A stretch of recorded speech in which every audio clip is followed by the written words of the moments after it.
চাঁদের দেশ এক ছিল, নাম তার তামিম। সে প্রতিদিন রাত হলে আকাশের দিকে তাকিয়ে চাঁদকে দেখে ভাবত, চাঁদের দেশ কেমন? সেখানে কি মানুষ থাকে? গাছপালা, নদীনালা আছে? এক রাতে ঘুমের মধ্যে তামিম স্বপ্নে এক রূপালী রকেটে চড়ে চাঁদের দেশে চলে গেল। সেখানে সে দেখে চাঁদ পুরোই সাদামসিন, মাটিতে চকচকে ধুলা। ছোট ছোট রোবটরা কাজ করছে, কেউ ফুলের বাগান করছে, কেউ আবার বই পড়ে শিখছে পৃথিবীর গল্প। তামিম এক রোবট বন্ধুর সঙ্গে পরিচিত হল, নাম ছিল লুনো। লুনো তাকে চাঁদের স্কুল, খেলার মাঠ আর বিশেষ নির্জন আলো পার্ক ঘুরে দেখায়।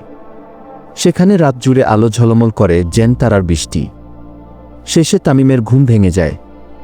সে মায়ের কোলে উঠে বলে, মা, আমি একদিন সত্যি চাঁদের দেশে যাব। মা হেসে বলে, স্বপ্ন দেখো তামিম, একদিন স্বপ্নই তোমায় পৌঁছে দেবে চাঁদের দেশে গিয়ে। এমন ভিডিও আর দেখতে চাইলে সাবস্ক্রাইব করো।